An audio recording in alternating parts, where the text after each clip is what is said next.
Israel और Iran युद्ध के बीच अमेरिका के वॉशिंगटन में डूम्सडे प्लान उतरा हुआ है। डूम्सडे प्लान का उतरना पूरी दुनिया को चिंता में डाल चुका है, क्योंकि यह कोई साधारण विमान नहीं है। इस विमान के नाम से ही इसके मायने साफ हो जाते हैं। डूम्सडे मतलब कयामत का दिन। अमेरिका के लुसियाना में बॉक्सरडेल एयरफोर्स बेस से मंगलवार शाम को इस विमान ने उड़ान भरी थी और रात 10 बजे मैरीलैंड में जॉइंट बेस एंड्रूज पर यह विमान लैंड हुआ। दिलचस्प बात यह है कि इस विमान की उड़ान में सामान्य ऑर्डर 6 के बजाय एक नए कॉल साइन ऑर्डर 01 का प्रयोग हुआ, जिसका पहले कभी प्रयोग नहीं किया गया है। वैसे अमेरिकी मीडिया कह रहा है कि यह उड़ान प्रैक्टिस का हिस्सा थी, लेकिन यह डूम्सडे उड़ान क्यों उड़ी, क्यों यह प्रैक्टिस राउंड हुआ, क्यों यह सॉर्टी हुआ, इस पर भी बहुत सारे कयास लगाए जा रहे हैं।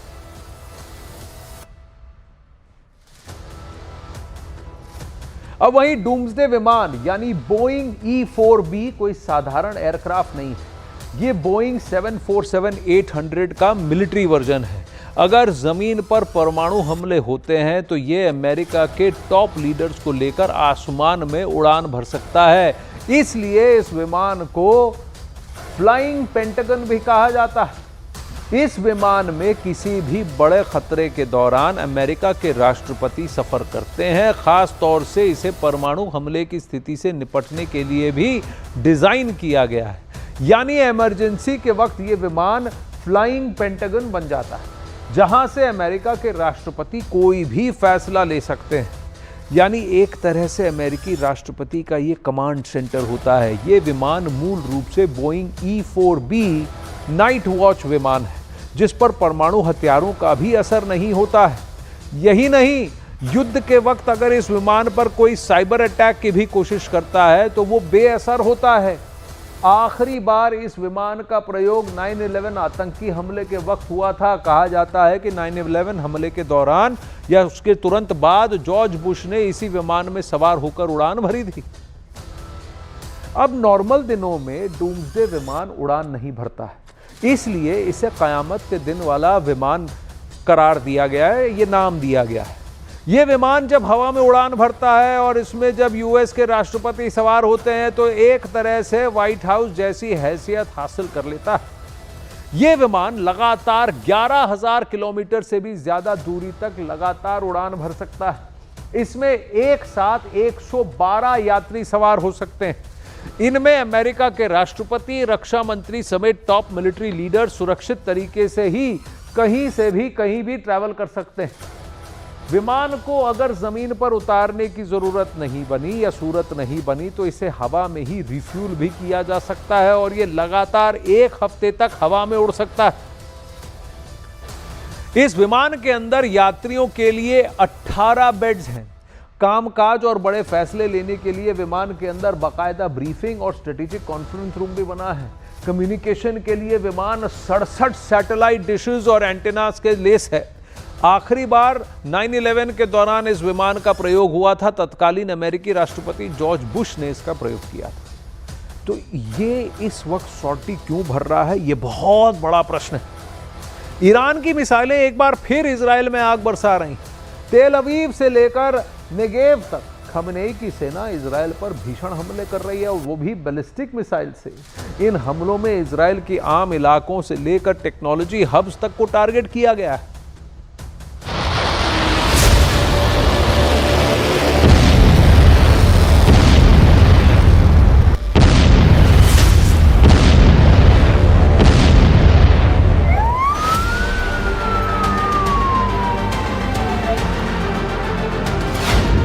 इजराइल पर ईरान के भीषण प्रहार।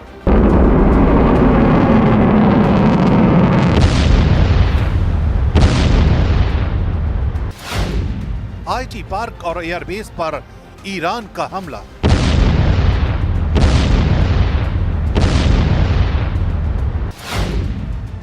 ईरान की ताबड़तोड़ स्ट्राइक से इजराइल में हड़कंप।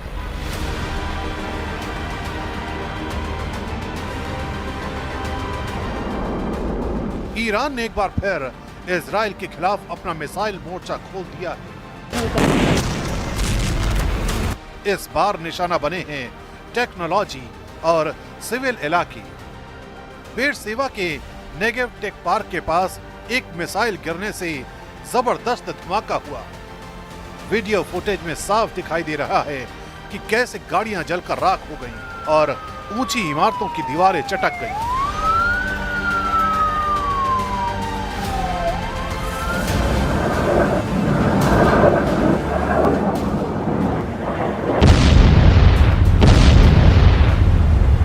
ईरान के इन जोरदार हमलों के बीच माइक्रोसॉफ्ट हेडक्वार्टर के पास भी हमला किया गया है, जिसे इजरायली सेना के लिए आर्टिफिशियल इंटेलिजेंस और जासूसी सेवाएं देने वाला हब माना जाता है।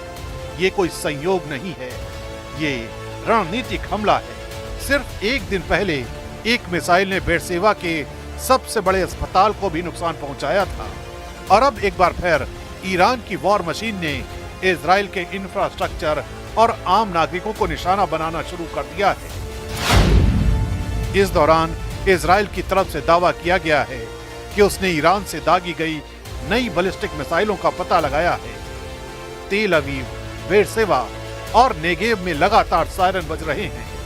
इजराइल मीडिया का दावा है कि ताजा हमले में 18 लोग घायल हुए और कई बिल्डिंग को नुकसान पहुंचा है। इस बीच नेवातिम एयरबेस को भी निशाना बनाया गया। ये वही बेस है जहां से इजरायली फाइटर ईरान पर हमले के लिए उड़ान भरते हैं। ईरान के हमलों के जवाब में अब इजराइल ने भी अपना मोर्चा खोल दिया है। इजरायली फोर्सेस ने पहली बार ईरान के उत्तर में स्थित सफेद रूद औद्योगिक क्षेत्र को निशाना बनाया है। ये हमला इसलिए खास है क्योंकि इससे पहले इजरायली स्ट्राइक केवल दक्षिण और सेंट्रल ईरान तक सीमित थी। अब पहली बार कैस्पियन सागर के तटीय इलाके, रश्त और तेहरान के पास के लवासन क्षेत्र जोरदार बमबारी का शिकार बने हैं।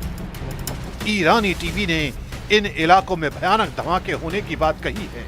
इससे साफ है कि जंग अब नए नक्शे पर भी लड़ी जा रही है।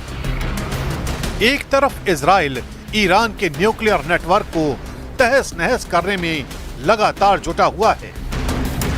दूसरी तरफ माइक्रोसॉफ्ट जैसे ठिकानों पर ईरान का यह हमला दिखाता है कि वो इजराइल की आर्टिफिशियल इंटेलिजेंस और साइबर कैपेसिटी को निशाना बना रहा है। टारगेट बेहद सोच समझ कर चुने गए हैं।